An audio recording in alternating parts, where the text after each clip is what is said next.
Hello, welcome. So in this episode, I'd like to give a tour of the CPU I've been building. And it occurs to me I haven't done a tour since, I think, episode 10. So I figure episode 40 is a good time to do another. So in this series, we've been building a CPU. The CPU is called RJ32. So you can see it running. If we run it, we can step through and you can see what it's doing on this display here. This is a bit of blinking lights. And we also have the VGA front panel. So you see it's drawing very, very slowly. And if we step the CPU, you can see it eventually redraw the new state. Now, it's a lot faster on the FPGA itself. So this is actually on the FPGA. What you're looking at is an HDMI capture. So it's running on real hardware. And if I push some buttons here, you can see it updates pretty much instantly. So that's that. And if you'd like to see more of what the FPGA looks like, I have a picture here. This is the FPGA I'm currently using. And you can buy it from Trends Electronic in Germany, I guess, if you're in the European area. This is also available from DigiKey if you're in North America, and potentially Mouser as well, I'm not sure. And I'm using this PMod to display VGA.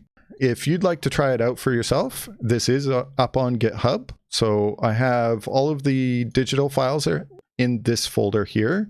And the one that you want to open with digital is the frontpanel.dig here. And that will allow you to run this in digital.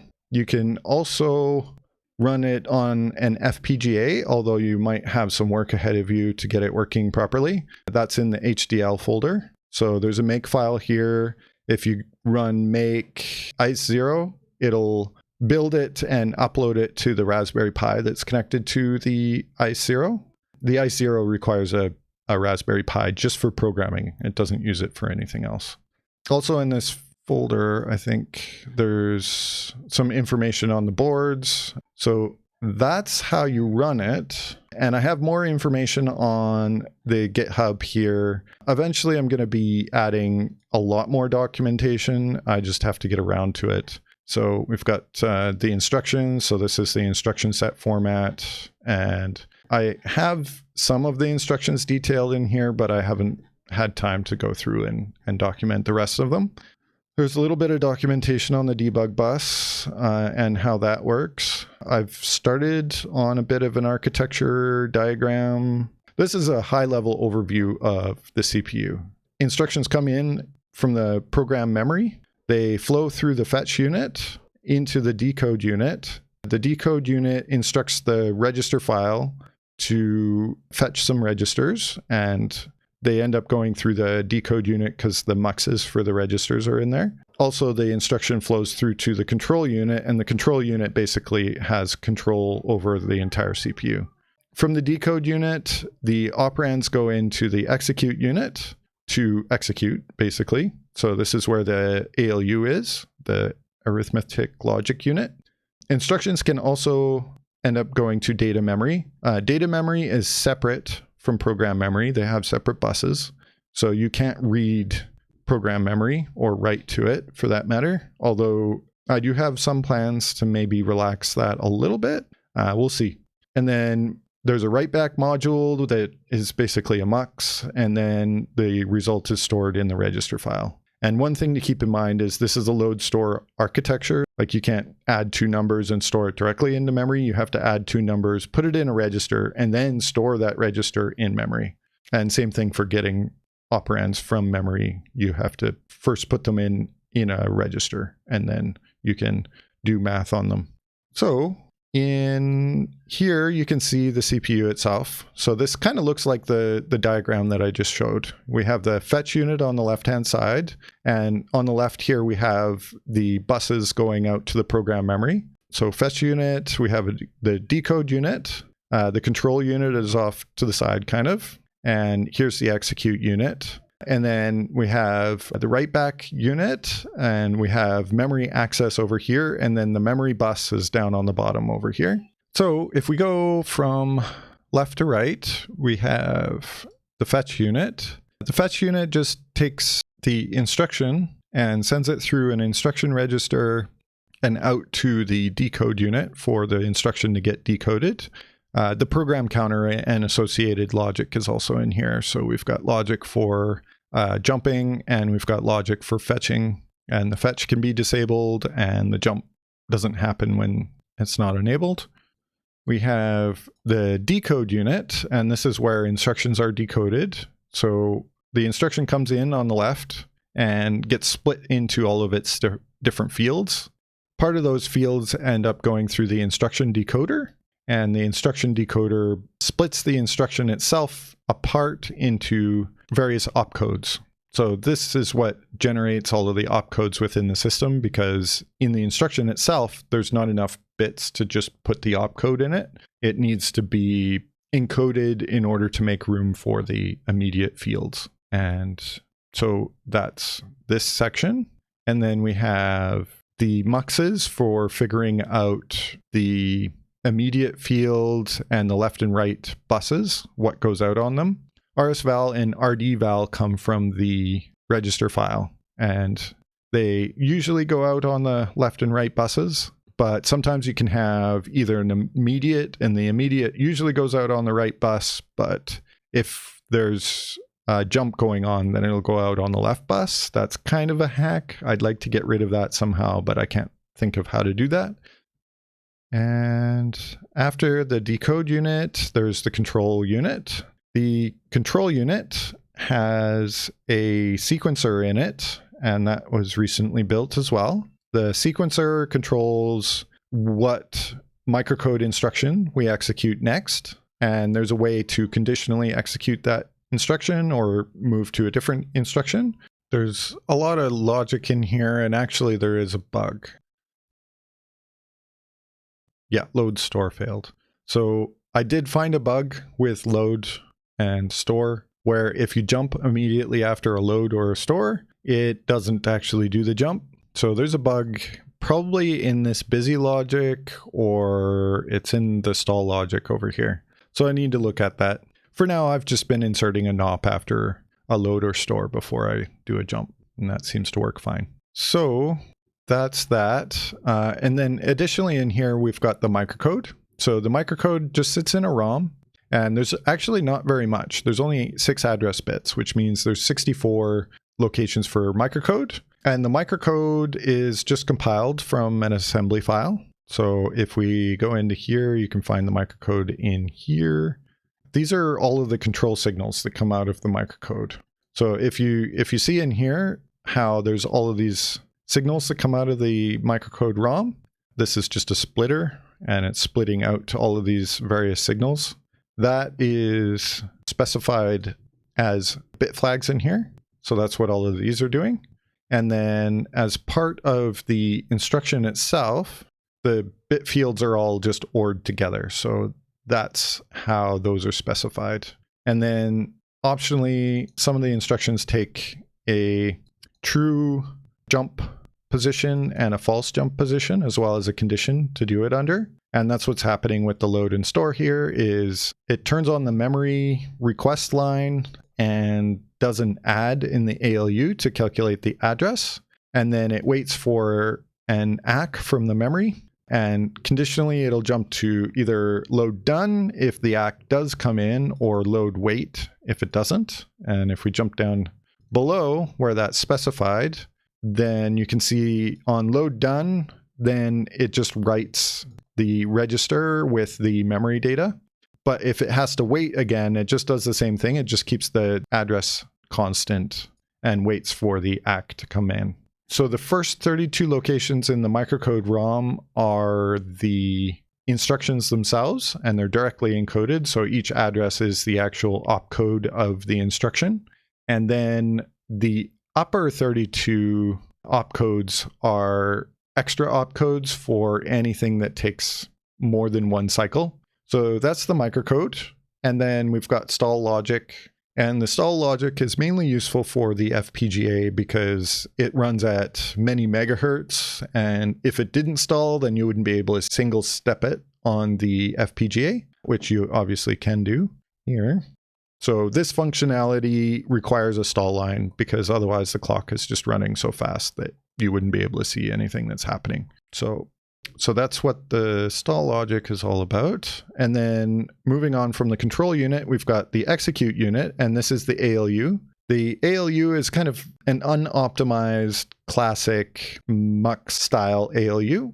So we've got the left bus and the right bus, and we've got an adder and a subtractor here, and we've got XOR and an OR as the logic operations, and we also have a funnel shifter.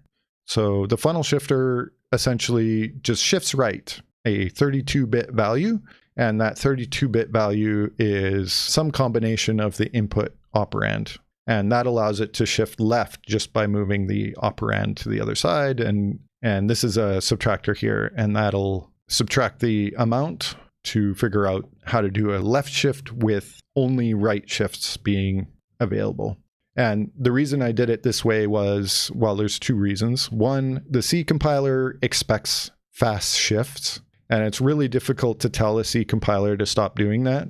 So I had a lot of trouble in the past. I haven't finished the C compiler for this processor. I have done some work on a C compiler for my previous processor, and I've found that trying to get away with either single bit shifts or no shifts at all is really difficult. So in this processor, I have a funnel shifter in order to avoid those issues with the C compiler, but I wanted to build a shifter that would be easy to build in discrete logic if I ever do that. And I'm not saying I'm going to, but if I do, a traditional barrel shifter is just a very large circuit. And this could be done with a bunch of tri-state buses, and it'll still be a large circuit, but it shouldn't be too bad.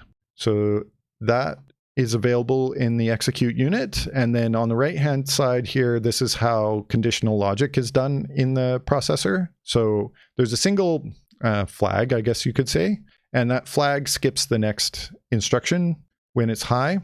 One thing I should point out is that most instructions execute in a single cycle. And as much as possible, I'm going to try and keep it that way because it simplifies things. And this is also a good reason why building a discrete logic form of this processor is going to be quite the chore, because these are 16-bit buses and there's a lot of them.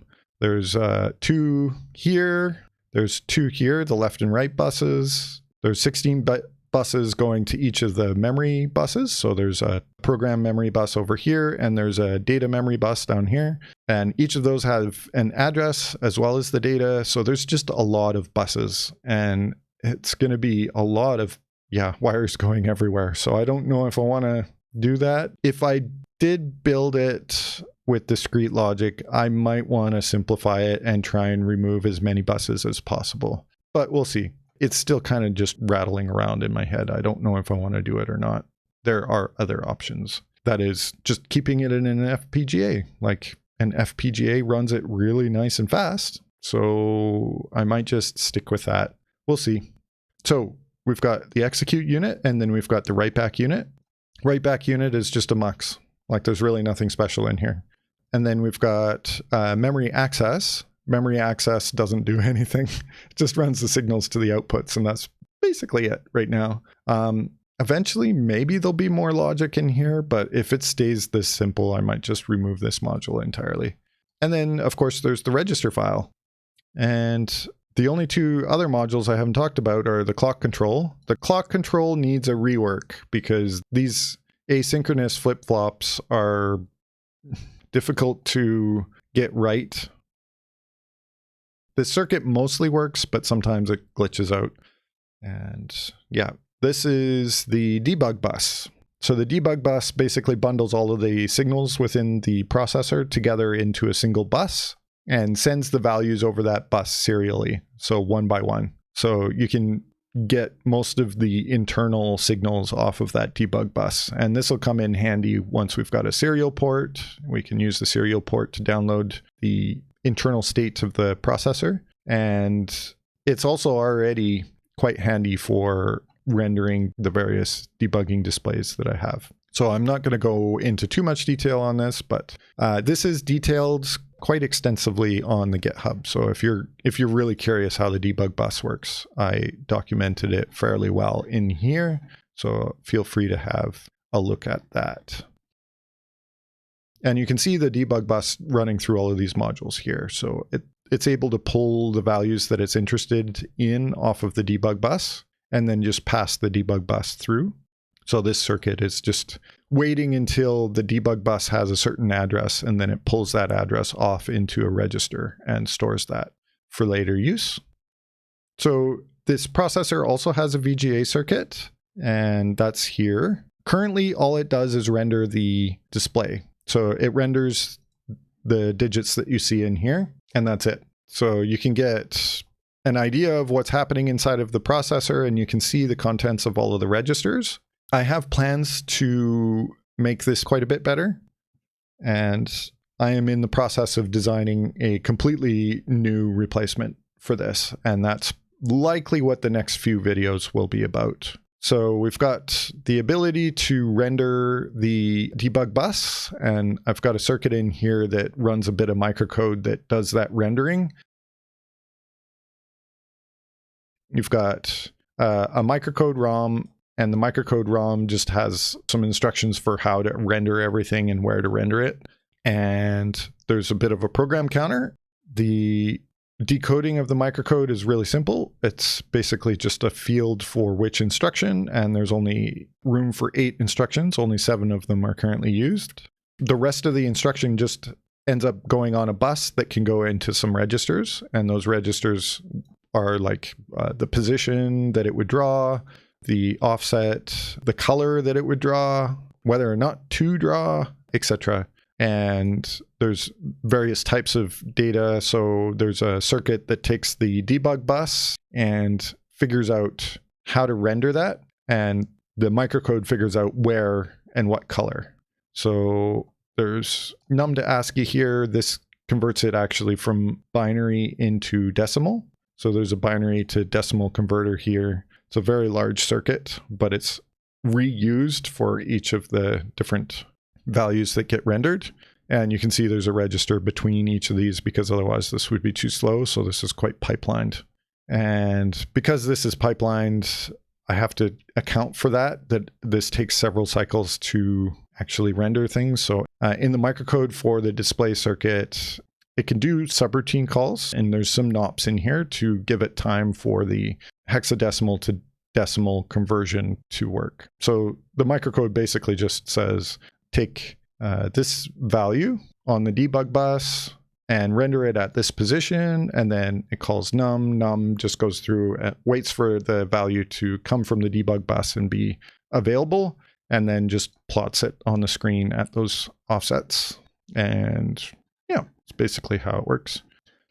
You know, this was kind of fun. I didn't record a video on this. If people want me to do that, I could probably do that in the future at some point.